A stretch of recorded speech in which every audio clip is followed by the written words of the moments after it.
किस पाप के कारण दुख देने वाली संतान प्राप्त होती है।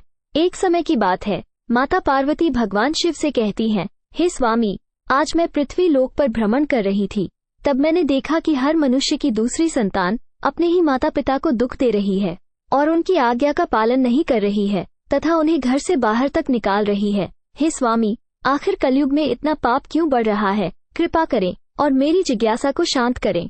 तब भगवान शिव कहते हैं, हे देवी पार्वती, अभी कलयुग चल रहा है और जिस घटना की आप बात कर रही हैं वो भी एक गाय का ही श्राप है, जिस कारण से मनुष्य की संतान आज उन्हें दुख दे रही है। तब माता पार्वती अत्यंत उत्सुकता के साथ कहती है, हे स्वामी, वो कौन सा श्राप है और क्यों दिया एक गाय ने मनुष्य को श्राप?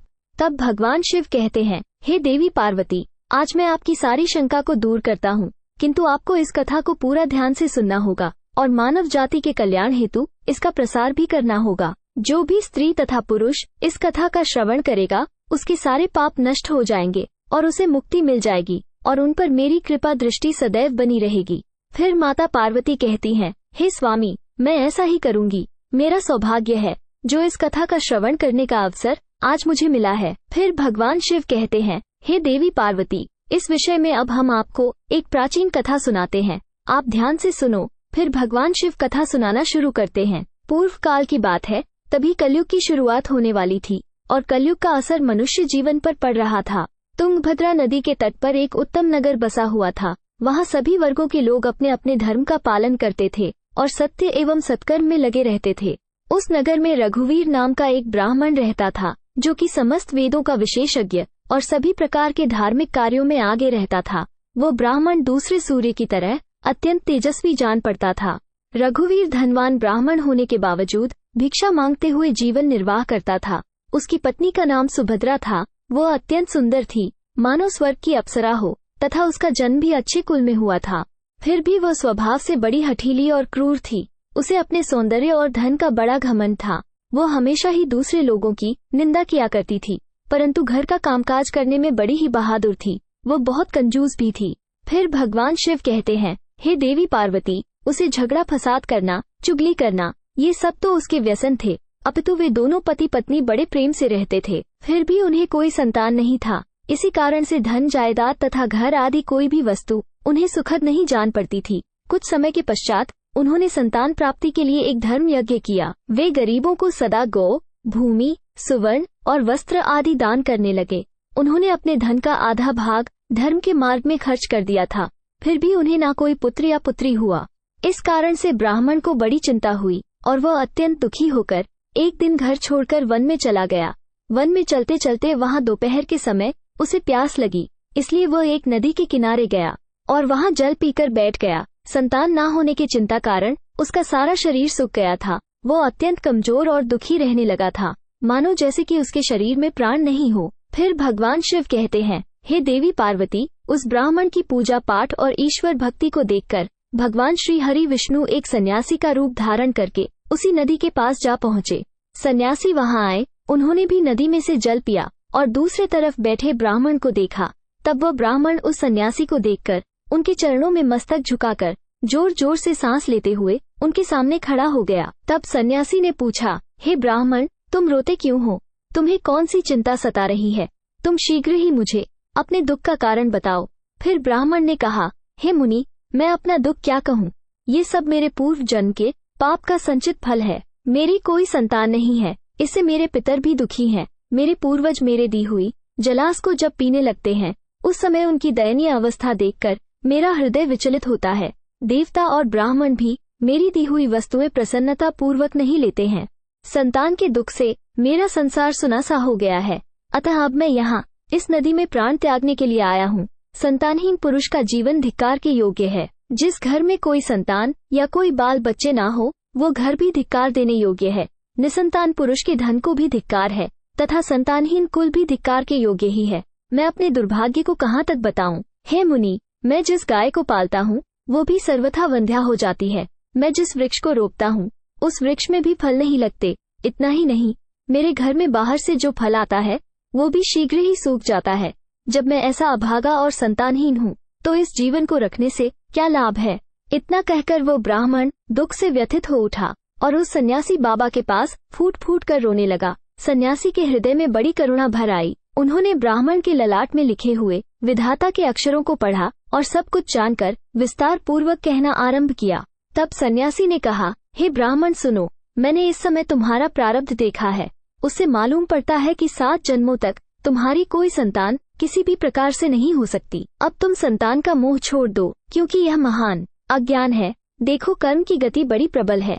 अब तुम विवेक का आश्रय लेकर संसार की वासना त्याग दो। हे वत्स, पूर्व काल में संतान के ही कारण राजा सगर और अंक को दुख भोगना पड़ा था। इसलिए अब तुम कुटुंब की आशा छोड़ दो, इसी में तुम्हारी भलाई है। त्याग में ही सब प्रकार का सुख है। तब ब्राह्मण कहता है, हे सन्यासी बाबा, विवेक से क्या होगा? मुझे तो जैसे बने वैसे पुत्र ही दे दीजिए, नहीं तो मैं शोक से मूर्छित होकर आपके ही आगे प्राण त्याग दूंगा। पुत्र आदि के सुख से हीन ये सन्यास तो सर्वथा नीरस ही है। संसार में पुत्र पौत्रों से भरा हुआ गृहस्थाश्रम सरस है। ब्राह्मण का यह आग्रह देख श्री हरि विष्णु रूपी सन्यासी ने कहा, देखो, विधाता के लेख को मिटाने का हठ करने से राजा चित्रकेतु को भी कष्ट भोगना पड़ा था। अतः भाग्य ने जिसके पुरुषार्थ को कुचल दिया हो, ऐसे पुरुष के समान तुम्हें पुत्र से सुख नहीं मिलेगा। फिर भी तुम हठ करते जा रहे हो। तुम्हें केवल अपना स्वार्थ ही सूझ रहा है। अतः मैं तुमसे क्या कहूँ? फिर भगवान शिव कहते हैं, हे देवी पार्वती। अंत में ब्राह्मण का बहुत आग्रह देख सन्यासी ने उसे एक फल दिया और कहा, इसे तुम अपनी पत्नी को खिला देना। इस फल के बीज के कारण उसे एक पुत्र होगा। और हाँ, तुम अपनी पत्नी को बताओ कि वह 1 वर्ष तक सत्य, दया और दान के नियमों का पालन करते हुए प्रतिदिन एक ही समय भोजन करें। इससे उसका बालक अत्यंत शुद्ध स्वभाव वाला होगा। ऐसा कहकर वह सन्यासी चले गए और ब्राह्मण अपने घर लौट आया। यहाँ उसने अपनी पत्नी के हाथ में वो फल दे दिया तथा उसे फल के कठोर नियमों को समझाकर वो स्वयं कहीं चला गया। उसकी पत्नी तो कुटिल स्वभाव की ही थी। वह अपनी सखी के आगे रो रोकर इस प्रकार कहने लगी, अरे सखी, सुनती हो, मुझे तो भारी चिंता हो रही है। मैं तो इस फल को नहीं खाऊंगी। इस फल को खाने से मुझे गर्भ रहेगा और गर्भ से पेट बढ़ जाएगा। फिर तो मेरा खाना पीना कम होगा। इस कारण से मेरी शक्ति भी घट जाएगी। ऐसी दशा में तुम ही बताओ, घर का काम धंधा कैसे होगा? यदि किसी कारणवश गांव में लूट पड़ जाए तो गर्भिणी स्त्री भाग कैसे सकेंगी? यदि कहीं सुखदेव जी की तरह ये गर्भ 12 वर्षों तक मेरे पेट में ही रह गया तो इसे बाहर कैसे निकाला जाएगा? यदि कहीं प्रसव काल में बच्चा टेढ़ा हो गया तब तो मेरी मौत ही हो जाएगी। बच्चा पैदा होते समय बड़ी असहाय पीड़ा होती है, ऐसा भी मैंने सुन रखा है। मैं तो सुकुमारी स्त्री हूँ, भला उसे कैसे सह सकूंगी? गर्भवती अवस्था में जब मेरा शरीर भारी हो जाएगा और चलने फिरने में आलस्य लगेगा, और यह नियम का पालन तो मेरे लिए बहुत ही कठिन दिखाई देता है। जिस स्त्री की संतान होती है उसे बच्चों के लालन पालन में भी कष्ट भोगना पड़ता है। मैं तो समझती हूँ कि बांझ अथवा विधवा स्त्रियां ही अधिक सुखी होती है। इस प्रकार का तर्क लगाते हुए उस ब्राह्मणी ने फल को नहीं खाया।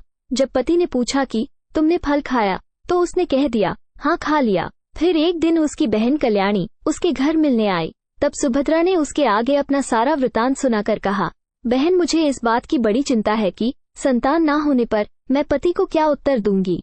इस दुख के कारण मैं दिन पर दिन कमजोर होती जा रही हूँ। बताओ मैं क्या करूँ?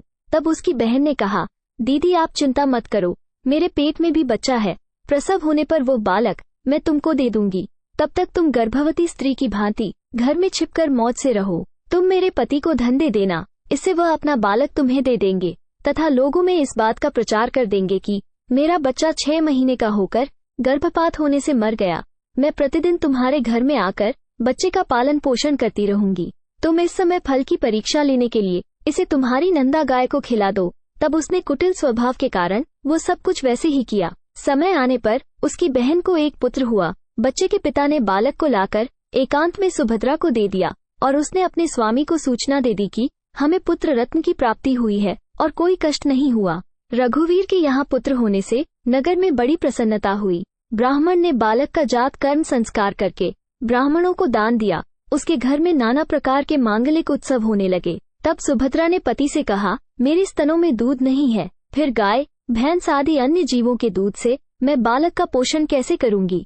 ऐ जी, सुनते हो, मेरी बहन को भी बच्चा हुआ था, किंतु वह मर गया है। अतः आप उसी को बुलाकर घर में रखिए, वही आपके बालक का पालन पोषण करेगी। उसके पति ने पुत्र के जीवन रक्षा के लिए वह सब कुछ किया। फिर उन्होंने उसका नाम देवशरण रखा। 3 माह बीतने के बाद श्री हरि विष्णु के फल के आशीर्वाद से ब्राह्मण की गाय नंदा ने भी एक मनुष्य के बालक को जन्म दिया, जो सर्वांग, सुंदर, दिव्य, निर्मल तथा सुवर्ण के जैसे क्रांति वाला था।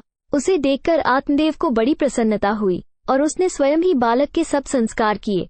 यह आश्चर्य का समाचार सुनकर सब लोग उसे देखने के लिए आए और आपस में कहने लगे, देखो भाई, इस समय रघुवीर का कैसा भाग्य उदय हुआ है। कितने आश्चर्य की बात है कि गाय के पेट से भी देवता के समान रूप वाला बालक उत्पन्न हुआ, किंतु दैव योग से किसी को भी इस गुप्त रहस्य का पता न लगा। उस बालक के कान गौ के समान थे। ये देखकर रघुवीर ने उसका नाम गोकर्ण रख दिया।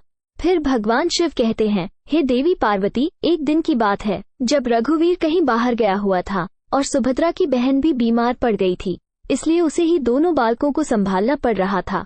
तभी उसने नंदा गाय का दूध निकालकर केवल अपने ही पुत्र को पिलाया और गोकर्ण को नहीं दिया, तथा वह हमेशा गोकर्ण को द्वेष करती थी, उसे बहुत मारती पीटती थी और हमेशा अपशब्द कहती थी। फिर उसी दिन सुभद्रा के मन में विचार आया कि आज घर पर कोई नहीं है, यही सही मौका है इसे ठिकाने लगाने का, क्योंकि भविष्य में गोकर्ण भी उसकी जायदाद का वारिश बनने वाला था, जबकि उसका ही पुत्र इस सारे धन का अकेला वारिश होगा। इसलिए उसके कुटिल स्वभाव में यह विचार आया कि क्यों ना मैं इसे आज जहर देकर मरवा दूं, और उसने ऐसा ही किया। तब वह दोनों बालक मात्र 1 वर्ष आयु के ही थे। फिर सुभद्रा ने गोकर्ण को उसी की मां नंदा के दूध में जहर मिलाकर उसे पिला दिया, किंतु वो तो स्वयं भगवान श्री हरि विष्णु का आशीर्वाद था, इसलिए वो विष के कारण तड़पते हुए अपनी मां के पास रेंगते हुए जा पहुंचा। नंदा गाय अपने पुत्र की ऐसी हालत देखकर वह अत्यंत दुखी हो गई और उसने भगवान शिव का स्मरण करते हुए अपने बच्चे का विष हरने का करुण विलाप किया। तभी भगवान शिव के तेज के कारण वो बालक तुरंत ही ठीक हो गया और अपने माँ का दूध पीने लगा। भगवान शिव कहते हैं, हे देवी पार्वती, नंदा अत्यधिक क्रोध में आकर उसने सुभद्रा के अपराधों को देखते हुए उसे श्राप दिया और कहा, हे ईश्वर, अगर मैं सत्यवादी हूँ तो इस संसार को साक्षी मानते हुए समस्त स्त्री जाति को ये श्राप देती हूँ कि अगर कोई भी स्त्री अपने या पराये पुत्रों में भेदभाव रखेगी या दूसरों के बच्चों को पीड़ा देगी तो उनके भी पुत्र उन्हें जीवन भर पीड़ा देंगे और उन्हें कष्ट देंगे। जब उन्हें सहारे की अत्यधिक जरूरत हो तभी वे उनका साथ छोड़ दे। यह मेरा श्राप है। कुछ काल व्यतीत होने पर वे दोनों ही बालक जवान हो गए। उसमें गोकर्ण तो पंडित और ज्ञानी हुए, किंतु देवशरण महादुष्ट निकला। वो तुच्छ अन्न का सेवन करता, क्रोध में भरा रहता था। जीवों की हिंसा करने का उसका स्वभाव हो गया था। वो हमेशा हथियार लिए रहता और दीन दुखियों तथा अंधों को कष्ट पहुंचाया करता था। उसने वैश्य के कुसंग में पड़कर पिता का सारा धन बर्बाद कर दिया। एक दिन तो माता पिता को खूब पीटकर वो घर के सारे बर्तन उठा ले गया। इस प्रकार धनहीन हो जाने के कारण बेचारा बाप फूट फूट कर रोने लगा और वो बोला इस प्रकार, पुत्रवान बनने से तो पुत्रहीन रहना ही अच्छा है। कुपुत्र बड़ा ही दुखदायी होता है। अब मैं कहाँ रहूं, कहाँ जाऊं, कौन मेरा दुख दूर करेगा? मुझ पर बड़ा भारी कष्ट आ पहुंचा है। अब तो मैं इस दुख से अपना प्राण ही त्याग दूंगा। भगवान शिव कहते हैं, हे देवी पार्वती, इसी समय सत्यवान गोकर्ण वहां आए और वैराग्य का महत्व दिखलाते हुए अपने पिता को समझाने लगे। पिताजी, इस संसार में कुछ भी सार नहीं है, दुख ही इसका स्वरूप है। ये जीवों को मोह में डालने वाला है। भला यहाँ कौन किसका पुत्र है और कौन किसका धन? जो इनमें आसक्त होता है उसे ही रात दिन जलना पड़ता है। इंद्र अथवा चक्रवर्ती राजाओं को भी कोई सुख नहीं है। सुख तो बस एकांतवासी वैराग्यवान मुनि को ही है। संतान के प्रति जो आपकी ममता है यह महान अज्ञान है, इसे छोड़िए, क्योंकि मोह में फंसने से मनुष्य को नरक में ही जाना पड़ता है। औरों की तो बात ही क्या है, आपका ये प्रिय शरीर भी एक ना एक दिन नष्ट हो जाएगा, आपको छोड़कर चल देगा। इसलिए आप अभी से सब कुछ छोड़कर वन में चले जाइए। गोकर्ण की बात सुनकर उनके पिता रघुवीर वन में जाने के लिए मान गए और बोले, हे पुत्र, मुझे वन में रहकर क्या करना चाहिए, यह विस्तार पूर्वक बताओ। मैं दुखी आत्मा हूँ। अब तक कर्मवश स्नेह के बंधन में बंधकर मैं अपंग की भांति इस ग्रह रूपी अंधेरे कुएं में ही पड़ा हुआ हूँ। हे पुत्र, तुम निश्चय ही मेरा उद्धार करोगे। तब गोकर्ण ने कहा, पिताजी, हड्डी मांस और रक्त के पिंड रूप इस शरीर में अपनेपन का अभिमान छोड़ दीजिए और स्त्री पुत्र आदि में भी ये मेरे हैं, इस भाव को सदा के लिए त्याग दीजिए। इस संसार को निरंतर क्षण भंगुर देखिए और एकमात्र वैराग्य रस के रसिक होकर भगवान के भजन में लग जाइए। सदा ही भगवत भजन रूप दिव्य धर्म का ही आश्रय लीजिए। काम भाव से किए जाने वाले लौकिक धर्म को छोड़िए, साधु पुरुषों की सेवा कीजिए। भोगों की इच्छाओं को त्याग दीजिए तथा दूसरों के गुण दोषों का विचार करना छोड़कर निरंतर भगवत सेवा एवं भगवत कथा के रस का पान कीजिए। इस प्रकार पुत्र के कहने से रघुवीर 60 वर्ष की अवस्था बीत जाने पर घर छोड़कर स्थिर चित्त से वन को चले गए और वहां प्रतिदिन भगवान श्री हरि विष्णु की परिचर्या करते हुए नियम पूर्वक दशम स्कंद का पाठ करने से उन्होंने भगवान श्री कृष्णचंद्र को प्राप्त कर लिया। वीडियो अच्छी लगी हो तो लाइक शेयर और ऐसे ही वीडियो को देखने के लिए हमारे चैनल को सब्सक्राइब जरूर करें। धन्यवाद।